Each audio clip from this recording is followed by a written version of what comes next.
ఈ అత్యవసర పత్రికా సమావేశము కేసీఆర్ నరేంద్ర మోడీ మధ్యలో ఉన్న ఫెవికల్ బంధము మళ్ళొకసారి బయటపడ్డది, బలపడ్డది. దీనికి ప్రధానంగా 3 అంశాలను నేను ఇప్పుడు ప్రస్తావించదలుచుకున్నాను. 1 రైతు బంధు విషయము, 2 వివేక్, అదేవిధంగా పొంగులేటి శ్రీనివాసరెడ్డి గారి మీద జరిగిన ఈడీ ఇన్కమ్ ట్యాక్స్ దాడులు, 3 నిన్న ఏకే గోయల్ ఇంట్లో టీఆర్ఎస్కు సంబంధించిన డంపు. పక్కా సమాచారంతో కాంగ్రెస్ పార్టీ ఫిర్యాదు చేస్తే పూర్తి కేంద్ర ప్రభుత్వం అధికారుల సహకారంతో దాదాపుగా అక్కడున్న 300 కోట్ల రూపాయలను సీజ్ చేయకుండా వదిలేసి అక్కడికి వెళ్ళిన కాంగ్రెస్ పార్టీ కార్యకర్తల మీద, నాయకుల మీద లాఠీ చార్జీలు చేసిండ్రు. వాస్తవంగా రైతు బంధు పథకము 2018 జూన్లో ప్రారంభించారు. మొట్టమొదట జూన్ 2018 రైతు బంధు పథకం తెలంగాణ రాష్ట్ర ప్రభుత్వం. అక్కడి నుంచి 6 నెలలు వేసుకుంటే జనవరిలో మళ్ళీ రబీ కోసం ఖాతాలు వేయాలి. కానీ ఎన్నికలను ముందస్తుగా జరుపుకొని కేంద్ర ప్రభుత్వ సహకారంతో డిసెంబర్ 7 నాడు రిజల్ట్. సో నవంబర్, డిసెంబర్లో, అక్టోబర్లో నుంచి అంటే ఎన్నికలు రాష్ట్ర ప్రభుత్వాన్ని రద్దు చేసి ఎన్నికల షెడ్యూల్ వచ్చిన తర్వాత, ఎన్నికల నోటిఫికేషన్ వచ్చిన తర్వాత 2018లో నవంబర్ నెలలో పోలింగ్ బూత్లోకి లైన్లో నిలబడి ఓటు వేయడానికి వెళ్తున్న రైతులకు కూడా వాళ్ళ ఖాతాలో డబ్బులు వేసినామని చెప్పి వాళ్ళ మొబైల్కి వాళ్ళు SMS పంపించడము, ఇట్లా ప్రభుత్వ సొమ్ముతో, ప్రజల సొమ్ముతో ఎన్నికలను ప్రభావితం చేసే విధంగా రైతు బంధు పథకాన్ని వినియోగించుకున్నారని ఎన్నికల తర్వాత చాలామంది విశ్లేషకులు ఈ అంశాన్ని ప్రస్తావించడం జరిగింది. ఆ తర్వాత 2019 అంటే దాని తర్వాత జరిగిన విడతల వారీగా 2019-20లో మళ్ళీ జనవరి నెలలో మొదలుపెట్టి మార్చి వరకు వేసిండ్రు. 2020-21లో డిసెంబర్ 27 నుంచి మొదలుపెట్టి ఫిబ్రవరి వరకు వేసిండ్రు. 21-22కు సంబంధించి డిసెంబర్ 28 నుంచి ఆల్మోస్ట్ జనవరి, ఫిబ్రవరి వరకు వాళ్ళ ఖాతాలు వేసిండ్రు. 22 సంవత్సరాన్ని కూడా డిసెంబర్ 28 నాడు మొదలుపెట్టి ఆల్మోస్ట్ జనవరి ఎండింగ్ వరకు వివిధ దశలుగా వేసిండ్రు. వాస్తవంగా ఈ సంవత్సరం కూడా డిసెంబర్ చివరిలో మొదలుపెట్టి మార్చి ఫైనాన్షియల్ ఇయర్ వరకు రైతు బంధు రైతుల ఖాతాలో వేయడానికి అవకాశం ఉండే. దీన్ని మేము ముందుగానే ఊహించి కేంద్ర ఎన్నికల సంఘానికి స్పష్టంగా రైతు బంధు పథకాన్ని ఎంబడే రైతుల ఖాతాలో వెయ్యాలి, నవంబర్ 15 తారీఖు లోపలనే రైతుల ఖాతాలో ఈ డబ్బులు వెయ్యాలి అని చెప్పి స్పష్టంగా కేంద్ర ప్రభుత్వాన్ని వెళ్ళి మేము కలిసినాం. ఎందుకంటే రైతుల యొక్క హక్కు ఇది. ఈ పథకము 2018లో ప్రారంభించింది కాబట్టి ఈ పథకాన్ని అర్ధాంతరంగా ఆపడానికి వీలు లేదు. అదే సమయంలో రాజకీయ ప్రయోజనం కోసము రాష్ట్ర ప్రభుత్వము ఈ పథకాన్ని దుర్వినియోగం చేస్తుంది కాబట్టి ఎంబడే మీరు ఆదేశాలు ఇచ్చి నవంబర్ 15 తారీఖు లోపలనే 58 లక్షల ఖాతాలు ఏవైతే తెలంగాణ రాష్ట్రంలో రైతులు ఉన్నాయో వాళ్ళందరి ఖాతాలల్లో ఈ డబ్బులు వెయ్యాలి అని మేము డిమాండ్ చేసినాము. ఆ విషయంలో కేంద్ర ప్రభుత్వ ఎన్నికల సంఘము ఎలాంటి ఆదేశాలు రాష్ట్ర ప్రభుత్వానికి ఇవ్వలేదు. నిన్న సాయంత్రము ఇప్పుడు ఈ నిధులను విడుదల చేయండి అని చెప్పిండ్రు.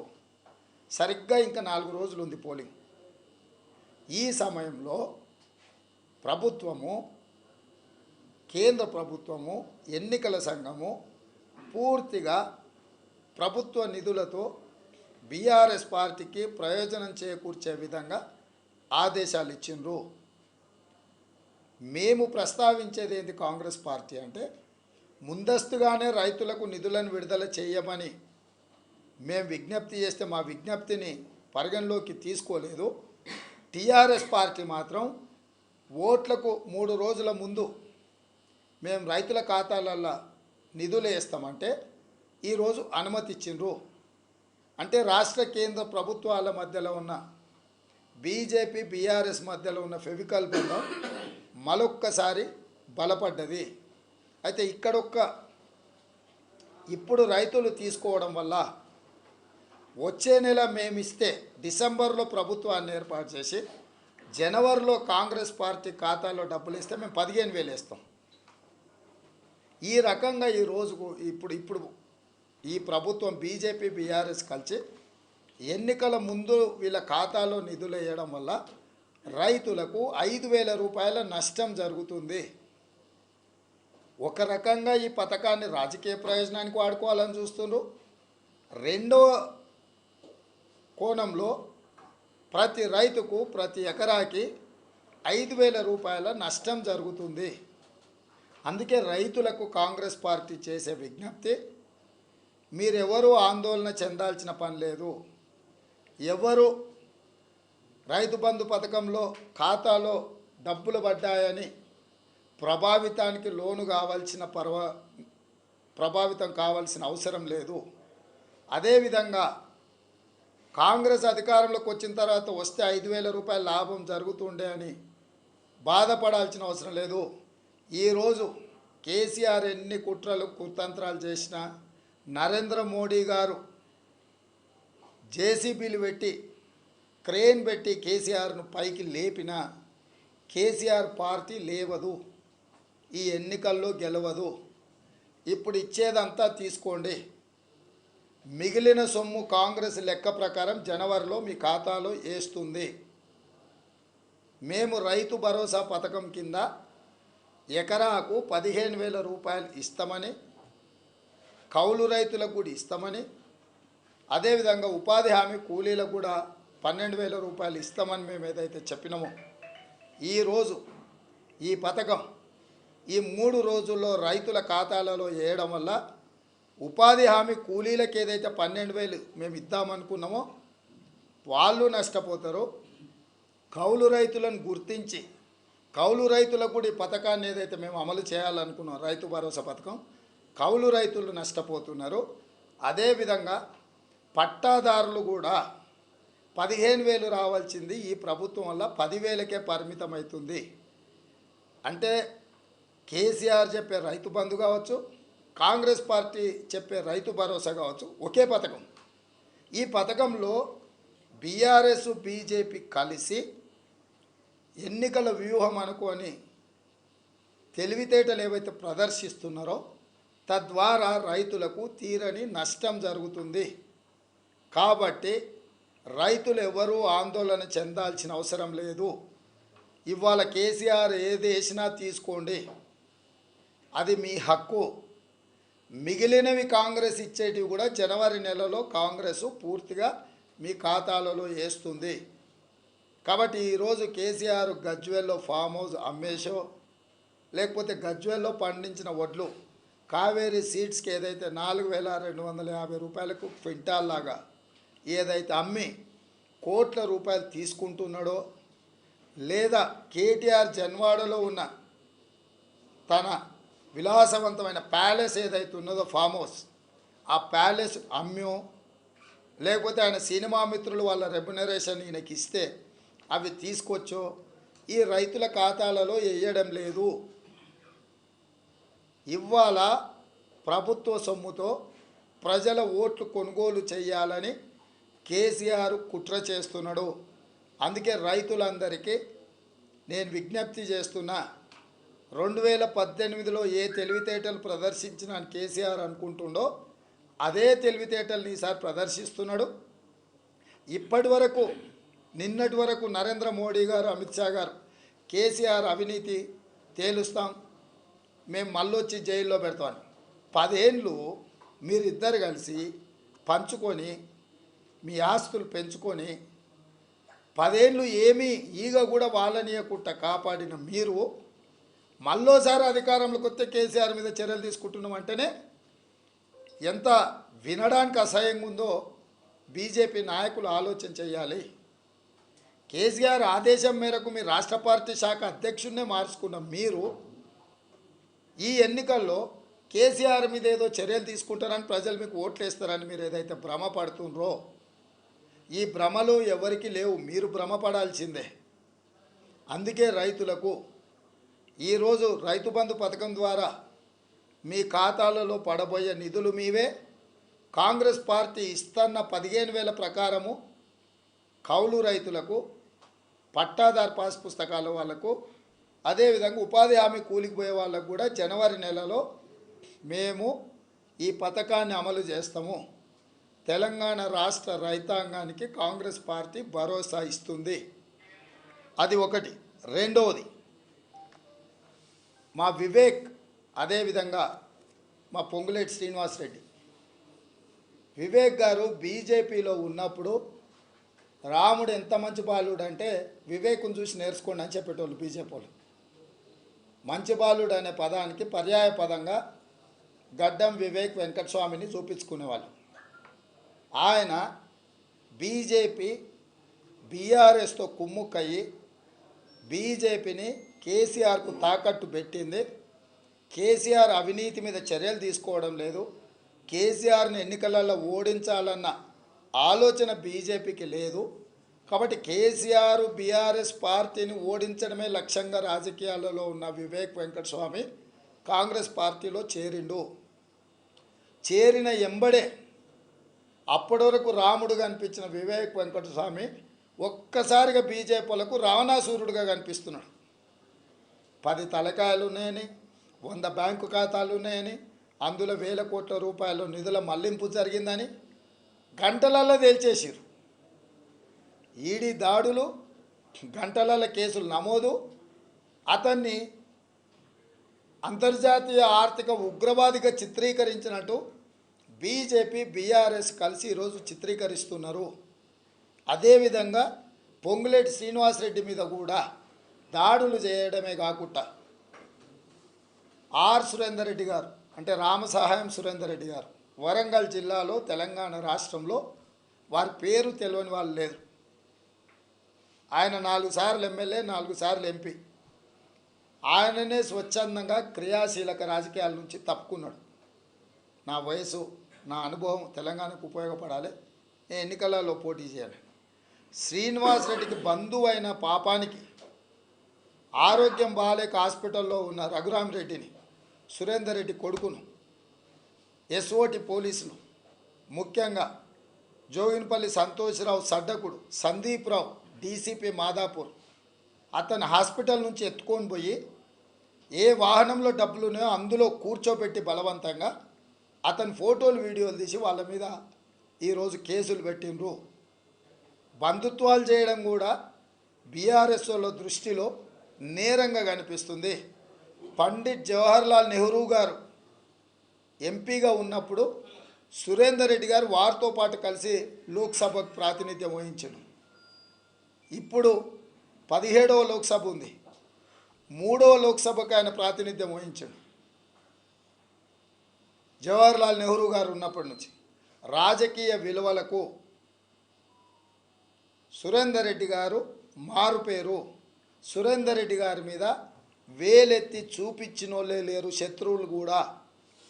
ఆ సురేందర్ రెడ్డి గారే 2004లో ప్రణబ్ ముఖర్జీ గారిని కలిసి చంద్రశేఖరరావును తీసుకెళ్ళి పరిచయం చేసి, సోనియా గాంధీ గారికి పరిచయం చేసి, కాంగ్రెస్ టీఆర్ఎస్ ఆనాడు పొత్తులో క్రియాశీలక పాత్ర పోషించిన సురేందర్ రెడ్డి గారు.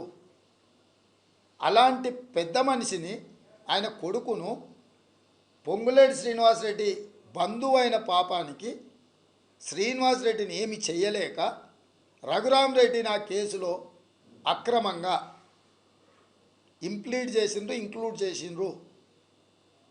ఇది చంద్రశేఖరరావు మోడీ ఒప్పందంలో భాగంగా కేటీఆర్, పీయూష్ గోయల్ సమన్వయం చేసుకొని ఈరోజు ఆ కుటుంబాలను టార్గెట్ చేసిండ్రు. అదేవిధంగా నేను ఏకే గోయల్ ఇంట్లో అక్కడి నుంచి ఎవరెవరికి డబ్బులు వెళ్ళినాయో కూడా మా వాళ్ళ దగ్గర సమాచారం ఉంది. ఆ ఇంట్లో నుంచే దాదాపుగా 1000 కోట్ల పంపకాలు జరిగినాయి. రోడ్ నెంబర్ 10Cలో ఏదైతే నిన్న మధ్యాహ్నం ఫిర్యాదు చేస్తే సాయంత్రం 6-7 వరకు అధికారులు ఎవరు స్పందించలేదు. నిన్న వికాస్ రాజ్తో మాట్లాడదామని మా కోమటిరెడ్డి వెంకటరెడ్డి గారు, నేను వెంకటరెడ్డి గారి నెంబర్, ఎందుకంటే గతంలో చాలాసార్లు ఆ నెంబర్ నుంచి వికాస్ రాజ్కు కోమటిరెడ్డి వెంకటరెడ్డి గారు మాట్లాడారు. ఆ నెంబర్ నుంచి 100 సార్లు ట్రై చేసినాం మేము వికాస్ రాజ్తో మాట్లాడదామని. మా ఫోన్ ఎత్తలే. మల్లు రవి గారు మాట్లాడడానికి ట్రై చేస్తే మా ఫోన్ ఎత్తలే.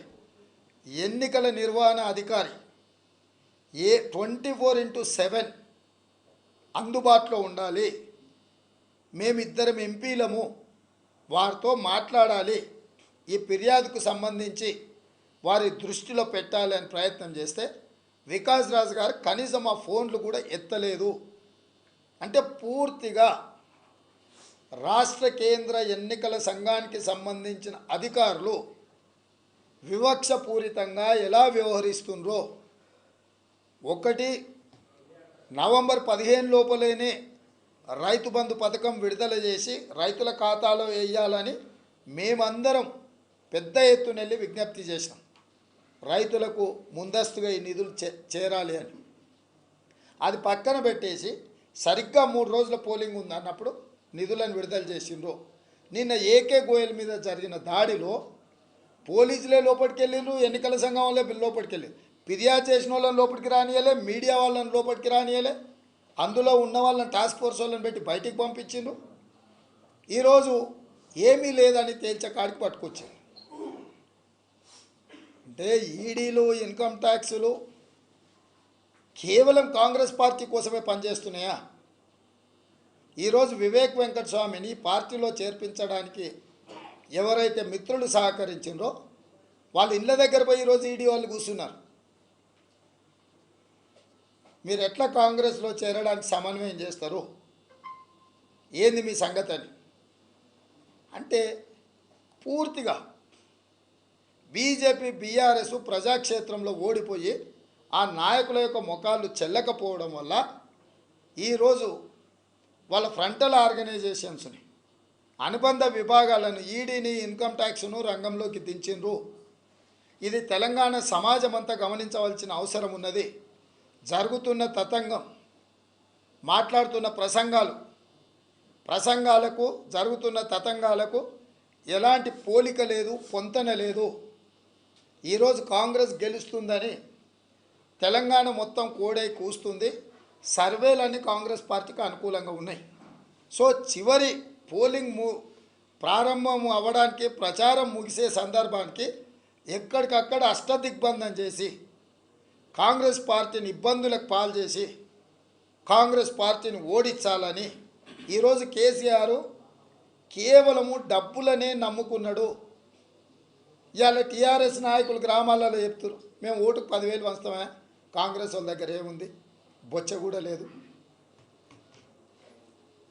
నేను కూడా ప్రజలకు విజ్ఞప్తి చేస్తున్నాను, కాంగ్రెస్ అధికారంలో ఉన్నప్పుడు సంపాదించింది లేదు, అధికారంలో ఉన్నప్పుడు మంత్రులు ఉన్న వాళ్ళందరూ బీఆర్ఎస్ పార్టీలకే పోయారు. ఇప్పుడు నిలబడ్డ వాళ్ళందరూ మేము ఖానాపూర్ టికెట్ ఇచ్చినాం వెడమబొజ్జు అని. వెనకటికి ఎప్పుడో ఇందిరమ్మ ఇచ్చిన ఇంట్లో ఉంటాడు, ఇందిరమ్మ ఇంట్లో నివసించే వాడికి టికెట్ ఇచ్చినాం. ఈర్లపల్లి శంకర్ అని షాద్నగర్లు ఇచ్చినాం, ఒక రజక సామాజిక వర్గం. బీర్ల ఐలయ్య అని మేము ఆలేరులో టికెట్ ఇచ్చినాం. అంటే కొన్ని ఉదాహరణలు చెప్తున్నా. రామ్దాస్ అని వైరాల్లో టికెట్ ఇచ్చినాం. వీళ్ళందరూ కూడా ఇందిరమ్మ కాలంలో భూ పంపిణీలను, ఇందిరమ్మ ఇండ్ల లబ్ధిదారులో ఇలాంటి వాళ్ళను చాలామంది పేదలకు కాంగ్రెస్ పార్టీ టికెట్ ఇచ్చింది. కాబట్టి ఈరోజు కాంగ్రెస్ దగ్గర డబ్బులు లేవు, ఎన్నికలలో కాంగ్రెస్ పార్టీ పైసలు పంచలేదు. కాబట్టి ఓటుకు 10,000 ఇచ్చి ఓట్లు కొనాలని ఈరోజు కేసీఆర్ నగదు పంపకాలకు మొదలుపెట్టిండు. మా పార్టీ నాయకుల సమాచారం మేరకు ఏకే గోయల్ ఇంట్లో నుంచే దాదాపుగా 1000 కోట్ల నగదు ఈ ఓట్ల కొనుగోలు కోసం పంపించారు. ఇంకా 300 కోట్ల రూపాయలు ఆ ఇంట్లో ఉన్నాయని నిర్దిష్టమైన సమాచారంతో అధికారిక ఫిర్యాదు చేస్తే కూడా హైదరాబాదు నగరంలో వందలాది మంది అక్కడ ఇంటి ముందర కూర్చుంటే పోలీసులను పెట్టి చెదరగొట్టి ఈరోజు నిస్సిగ్గుగా రాష్ట్ర కేంద్ర ప్రభుత్వాలు ఈ ఓట్ల కొనుగోళ్లకు సంపూర్ణంగా సహకరిస్తున్నారు. ఈరోజు కాంగ్రెస్కు పడే ఓట్లను చీల్చాలి, ఏ సామాజిక వర్గాల ఓట్లు ఏ విధంగా చీల్చవచ్చు అన్న ఆలోచనను అంచనాలు పెట్టుకొని టార్గెటెడ్గా ఓట్ల విభజన కోసం బీజేపీ బీఆర్ఎస్కు సహకరిస్తుంది. శాసనసభ ఎన్నికలలో బీజేపీ బీఆర్ఎస్కు సహకరిస్తే బీఆర్ఎస్ బీజేపీకి లోక్సభ ఎన్నికలలో సహకరించడానికి ఒప్పందం జరిగింది. ఒప్పందం అమిత్ షా కేసీఆర్ మధ్యలో చర్చలు జరిగినాయి. దీన్ని సమన్వయం చేయడానికి అమలు చేయడానికి కేటీఆర్ పీయూష్ గోయల్ ఇద్దరు కలిసి చేస్తున్నారు. ఈడీ ఇన్కమ్ ట్యాక్స్ దాడుల నుంచి ఓట్ల బదిలీ వరకు నోట్ల బదిలీ వరకు వీళ్ళిద్దరి మధ్యలో సమన్వయం జరుగుతుంది. తెలంగాణ సమాజం చైతన్యవంతమైంది. జరుగుతున్న సంఘటనలు ఘటనలను దృష్టిలో పెట్టుకొని విచక్షణతోని తెలంగాణ ప్రజలు ఓట్ల ప్రక్రియలో పాల్గొనాలి. ఎవరు రైతు బంధులో నష్టమని ఆలోచన చేయాల్సిన పని లేదు. ఈ సీజన్లో ఎవరైతే లబ్ధిదారులు ఉన్నారో ఈ ప్రభుత్వం ఇచ్చిన కాడికి తీసుకోండి. మిగిలిన ఇవ్వాల్సినవి కాంగ్రెస్ పార్టీ అధికారంలోకి వచ్చిన వెంటనే యథాతథంగా జనవరిలో మొదలుపెట్టి ఫిబ్రవరి లోపల మీకు రావాల్సిన నగదంతా మీ ఖాతాలలో వేస్తాము. కేసీఆర్ ఉంటే ఇదే చివరి రైతు బంధు. కేసీఆర్ను ఓడగొడితే మీకు జనవరిలో మీకు అదనంగా వస్తాయి. కేసీఆర్ సొంతంగా ఓటుకిచ్చే 10,000 తీసుకోండి. ₹1 ఒకవేళ ఇవ్వడానికి తక్కువ ఇచ్చిందంటే ఆ లోకల్ ఎమ్మెల్యే గారు తిన్నట్టే. అవి కేసీఆర్ ఓట్లు లెక్కగట్టి 80% ఓట్లకు 10,000 లాగా లెక్కగట్టి ప్రతి అభ్యర్థికి నగదు పంపుతున్నాడు. నగదు బదిలీ పథకం మొదలైంది. ఈ నగదు బదిలీలో 10,000 కంటే ₹1 తక్కువ వచ్చిన ఓటర్కు మీ లోకల్గా నిలబడ్డోడు ఓడిపోతా అని చెప్పి మీకు వంచకుండా వాడు మధ్యలో గద్దలాకి ఎత్తుకుపోయే ప్రయత్నం చేస్తున్నాడు. కాబట్టి ఓటర్లందరికీ నేను విజ్ఞప్తి చేస్తున్నా, బీఆర్ఎస్ వాడు ఓటుకు 10,000 కేసీఆర్ వాళ్ళకి పంపించిండు. ఆ నిలబడ్డ అభ్యర్థులకి ఇవ్వకపోతే వాళ్ళ ఆస్తులు వాళ్ళు తిరిగే బండ్లే కాదు అంగిలాగా కూడా గుంజుకోండి అని నేను ఓటర్లకు సూచన చేస్తున్నా. ఈ నిధులు తీసుకోండి, రైతు బంధు నిధులు తీసుకోరి, దళిత బంధు ఇస్తే అది కూడా తీసుకోరి, బీసీ బంధు తీసుకోరి, మైనారిటీ బంధు తీసుకోండి. ఎందుకు కేసీఆర్ వాళ్ళందరికీ పర్మిషన్ అడగలేదు? ఓన్లీ రైతు బంధుకే నిధుల విడుదల కోసం ఎన్నికల అధికారి దగ్గర అనుమతి తెచ్చుకున్నాడు. దళిత బంధుకు, బీసీ బంధుకు, మైనారిటీ బంధుకు ఎందుకు అనుమతి తెచ్చుకోలేదు? అంటే వాళ్ళ ఓట్లు అవసరం లేదనా? ఇది కూడా ఈ సామాజిక వర్గాలు గమనించాలి. అదే ప్రభుత్వ ఉద్యోగులకు సంబంధించిన డిఏలు ఏదో వాళ్ళే కూడా ఏం తీసుకోలే. అంటే కేసీఆర్ అనేవాడు స్పష్టంగా ప్రభుత్వ ఉద్యోగుల ఓట్లు నాకు అక్కర్లేదు, దళితుల ఓట్లు నాకు అక్కర్లేదు, బీసీల ఓట్లు నాకు అక్కర్లేదు, మైనారిటీల ఓట్లు నాకు అక్కర్లేదు, షాదీ ముబారక్ కళ్యాణ లక్ష్మి కూడా అనుమతులు తెచ్చుకోలేదు. ఇవన్నీ నిరంతర ప్రోగ్రామ్సే కదా. సో ఈ నిరంతర ప్రక్రియలో ఉన్న సంక్షేమ పథకాలకు అన్నిటికీ అనుమతి తెచ్చుకునేది ఉండే. కాబట్టి వీటన్నిటిని దృష్టిలో పెట్టుకొని మీడియా కూడా ఆలోచన చేయాలి. కేవలం ఈడీ ఇన్కమ్ ట్యాక్స్లతో భయపెట్టి నెగ్గాలనుకుంటారు. కర్ణాటకలో కూడా అదే ప్రయత్నం చేశారు, ఇదే విధంగా వ్యవహరించారు. కానీ కర్ణాటక ప్రజలు ఎట్లయితే ఈడీ ఇన్కమ్ ట్యాక్స్లను ఓడగొట్టినరో, ఇప్పుడు ఎన్నికలలో మాకు పోటీ బీఆర్ఎస్ బీజేపీ లేనే లేదు, ఈడీ ఇన్కమ్ ట్యాక్స్తోనే పోటీ చేసినట్టుంది మాకు. సో ఖచ్చితంగా రేపు జరగబోయే తెలంగాణ ఎన్నికలు నవంబర్ 30 తారీఖు నాడు తెలంగాణ రాష్ట్ర ప్రజలు ఈడీ ఇన్కమ్ ట్యాక్స్లను ఓడిస్తారు. ఓడించమని నేను విజ్ఞప్తి చేస్తున్నా. ప్రలోభం పెట్టి ఇప్పుడు కేసీఆరే లోబి ప్రలోభ పెడతాడు తప్పితే ఏం చేస్తాడు? 10 ఏళ్ళ ఏమీ చేయక ఈరోజు పైసలు వంచి నెగ్గాలనుకుంటుండు.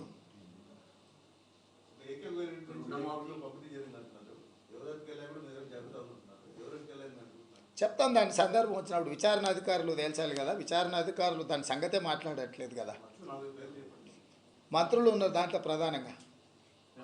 రుణమాఫీ విషయంలో ఉద్యోగుల డిఏ విషయంలో ఉద్యోగుల డిఏ 3 రావాలి సార్.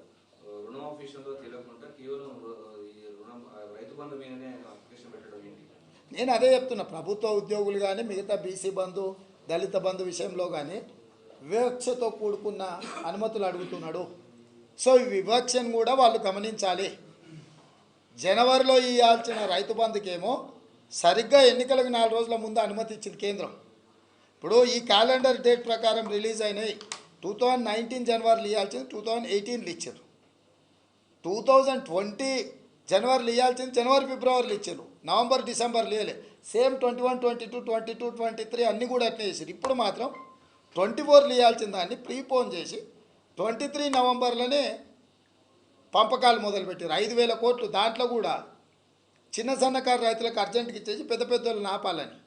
ఎందుకు? ఓట్లు చిన్నోళ్ళైనా పెద్దోళ్ళైనా ఓటు విలువ ఒకటే కదా. సో చాలా వ్యూహాత్మకంగా వ్యవహరిస్తున్నా అని కేసీఆర్ అనుకుంటున్నాను.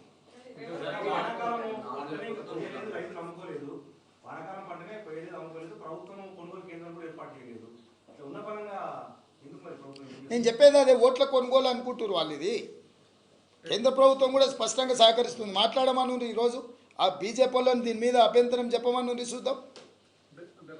పోనీ బీజేపీ వాళ్ళ స్టాండ్ ఏంది దీంట్లో?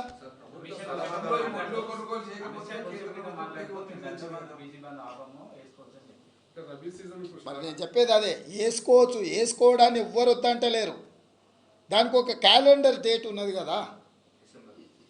ప్రతి సంవత్సరము ఎప్పుడు వేసిండ్రు అనేది ఒక ప్రాక్టీస్ ఉన్నది కదా. సో జూన్లో మొదలుపెట్టి జూలై వరకు వేసిండ్రు. డిసెంబర్ ఎండింగ్లో మొదలుపెట్టి జనవరి ఎండింగ్ వరకు వేసారు. గతం మొత్తం 5 years track record. Exact election ముందరనే 2 నెలలు ప్రీపోన్ చేసి సరిగ్గా 4 రోజులు ఓట్లు ఉందనగా ఖాతాలు వేసారు. దీన్ని బట్టి వాళ్ళిద్దరి మధ్యలో ఎంత సమన్వయంతో ఈ ఎన్నికలను ఎదుర్కొంటున్నో మనం అర్థం చేసుకోవచ్చు. ప్రభుత్వ సలహాదారులు ఇట్లా టంపును చేస్తూ కేసీఆర్కు సహకరిస్తున్నట్టు అనేక ఆరోపణలు చేస్తున్నారు. చాలా మంది ప్రభుత్వ సంబంధించిన సలహాదారులు రాజ్యాంగ విరుద్ధంగా సలహాలు తీసుకుంటున్నటువంటి. ఇక నేను చెప్పేది అది, వాళ్ళకి ఇచ్చిందే ఇట్లాంటి సహకరిస్తామని, ఇట్లాంటి సలహాలు ఇస్తారని కదా వాళ్ళకి ఉద్యోగాలు ఇచ్చిందే.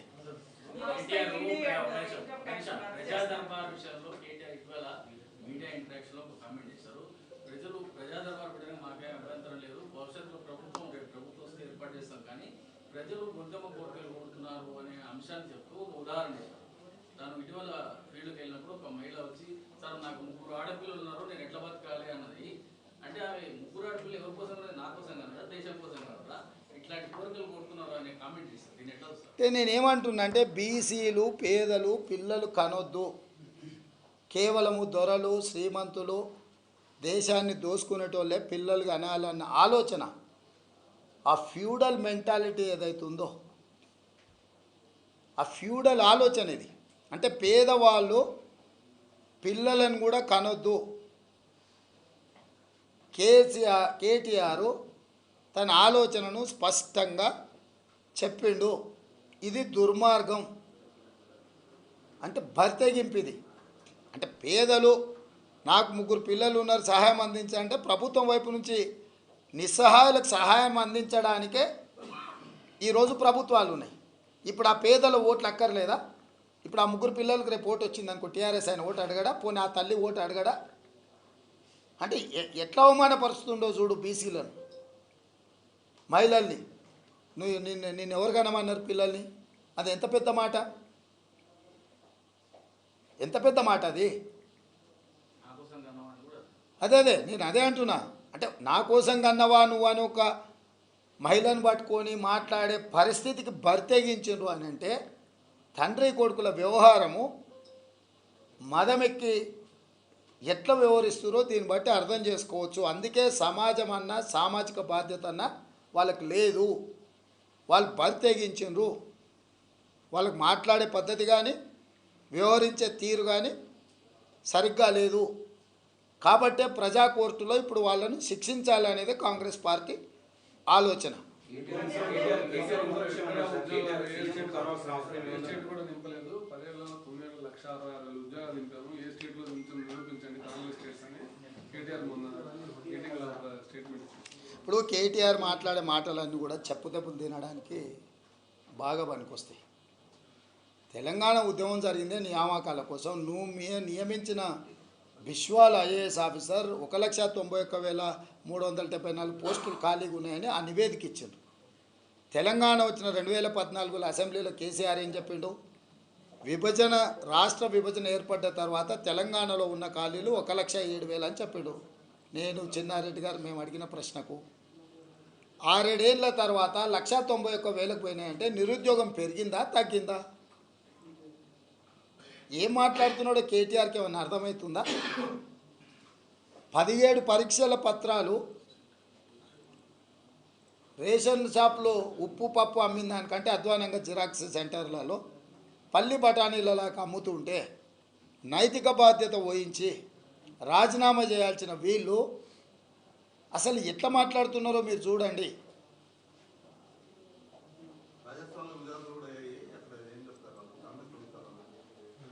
ఇప్పుడు నేనేమంటున్నా అంటే ప్రతిసారి పక్క రాష్ట్రంలో ఏదో జరిగిందని చెప్పి తప్పించుకుంటే వీడెందుకు సన్యాసిగాడు? వాళ్ళనే పెట్టుకుంటాం కదా ప్రభుత్వంలో. వీడెందుకు కేటీఆర్ ఇంకోటి ఉన్నాడు సార్, సీఎం ప్రజలను కలవాల్సిన అవసరం ఏముంది? అవును, మేము కూడా అదే అంటున్నాం. ఇంకా కలవాల్సిన పని లేదు, ఫామ్ హౌస్లో పండుకోమని చెప్తున్నాం కదా. ప్రజా దర్బారు పెడతాడో జనతా బారు పెడతాడో మనకు తెలియదమ్మ వాళ్ళ సంగతి. ఇప్పుడు బెల్ట్ షాప్లో 62,000 పెట్టారు. ప్రతి బెల్ట్ షాప్లో ఇద్దరు పనిచేస్తారు కాబట్టి 1,20,000 ఉద్యోగాలు ఇచ్చినామని కూడా చెప్తాడు. అంత బరితెగించినోడు.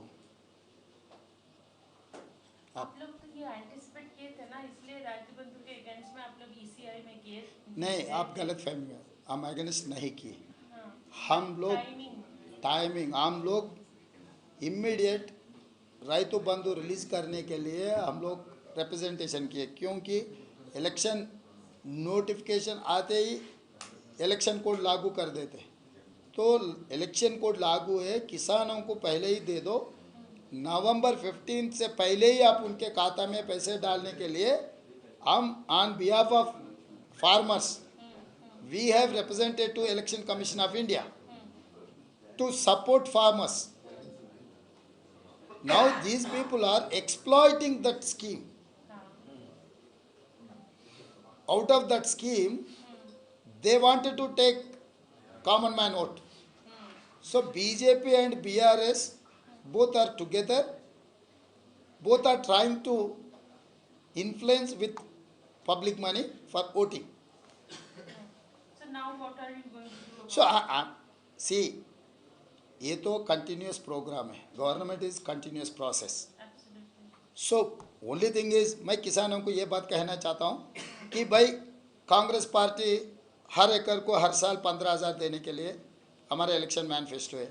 अभी जो किसानों को मिल रहे 10,000 मिल रहे. अगर इस बार ये लोग ये नहीं दिए तो जनवरी में हम लोग 15,000 देते थे. तो हर किसान को 5,000 रुपये नुकसान हो जा रहे हैं अभी लेने से. 1 महीना पहले लेने से हर किसान को 5,000 नुकसान पहुंचा रहे लोग. दूसरी बात, पट्टादार फार्मर को ये लोग दे रहे किसानों को. हम लोग कौल रहे तो एंड नरेगा जो लेबर है उन लोगों को भी वादा किए. हाँ, तो अगर अब जो भी मिल रहा है आप ले लो, जो बाकी है वैसे ही कांग्रेस पार्टी सरकार बना रहे उन लोगों को हम ये पूरा उनके अकाउंट में जनवरी में डाल देंगे. तो हम भरोसा दे रहे हैं. मतलब अरे भाई 1 महीने दे रहा है तो हमको ज़्यादा मिलते थे, अब कम हो गए, हम नुकसान हो गए. ऐसा कोई किसान सोचने का ज़रूरी नहीं, कोई दुखी की बात नहीं है. जो मिला वो ले लो, बाकी का जो मिलने वाला है हम दे देंगे. So I'm giving them to assurance. Why we are there to protect your interest. We are there to implement your scheme. Usually it is paid in January. Yes, that every year January, December last week till February तक 2 महीने में वो दे रहा था. मगर पहली बार 2 महीने पहले 2018 में हुआ था ऐसा इलेक्शन के समय पर. इस बार भी वही टैक्टिक हम लोग प्ले कर रहे हैं. वो तो जब वो लोग पोलिंग बूथ के सामने खड़े थे तब आ रहा था पैसा. Yes, तो इस बार भी ऐसी प्लानिंग की है meticulously. You are saying something on EPCP. I couldn't understand. Telangana में जितने भी बीजेपी बीआरएस छोड़कर कांग्रेस में आया हुआ है, उन्हीं लोगों के ऊपर ईडी इनकम टैक्स रेट्स बढ़ रहा है। तो one mister Gaddam Venkatswamy, farmer union minister Gaddam Venkatswamy son Vivek Venkatswamy, Vivek 15 दिन पहले तक बीजेपी में था, तब वो लोगों को, बीजेपी नेता लोगों को दिख रहा था राम जैसा। आज वो कांग्रेस में ज्वाइन होते हैं, वो रावण जैसा दिख रहा है। उनके ऊपर इनकम टैक्स रेड और ईडी रेड हो गए, फेमा केस भी बुक किए। 15 दिन में इतना बदलाव क्या आए। और पोंगुलेटी श्रीनिवास रेड्डी बीआरएस में था, तब वो अच्छा दिख रहा था इन लोगों को। कांग्रेस में ज्वाइन होकर इस चुनाव लड़ रहा है, उनके ऊपर भी इनकम टैक्स रेट, बाकी के सब सारे उनके रिश्तेदारों के ऊपर भी क्रिमिनल केसेस फाइल किए।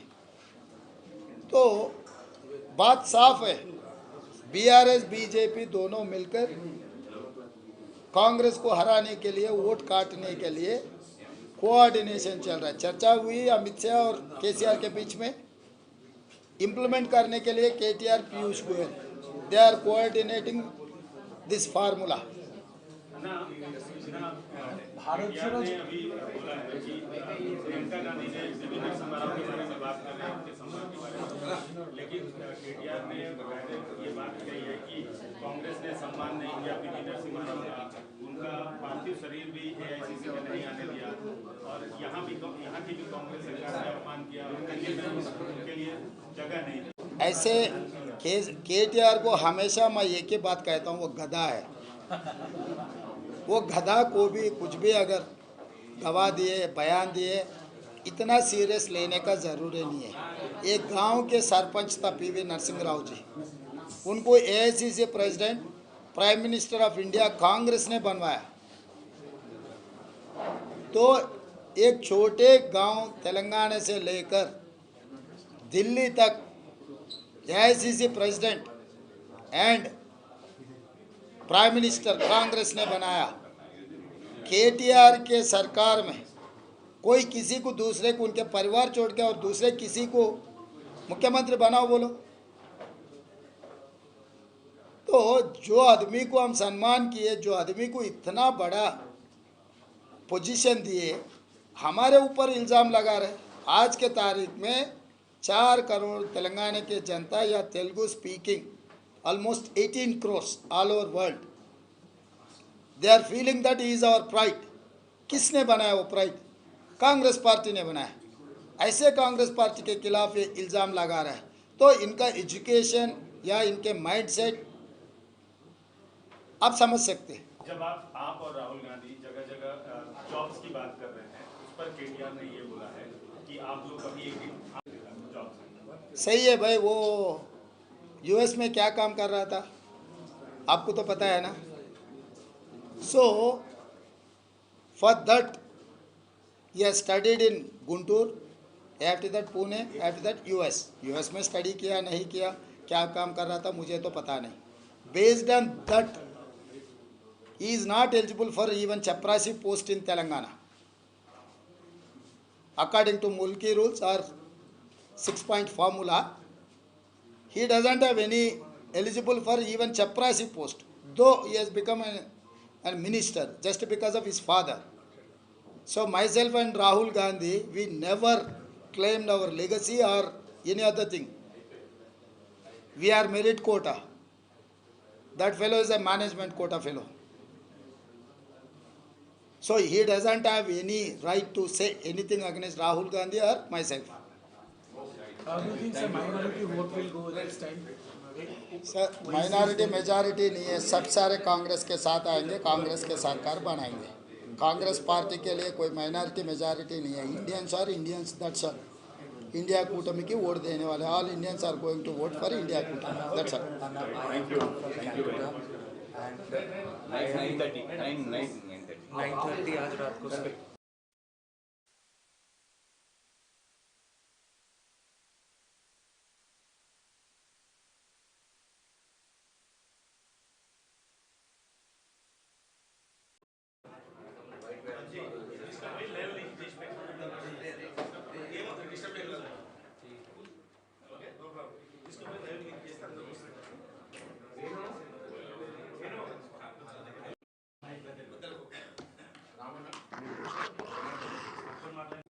వచ్చినాయి.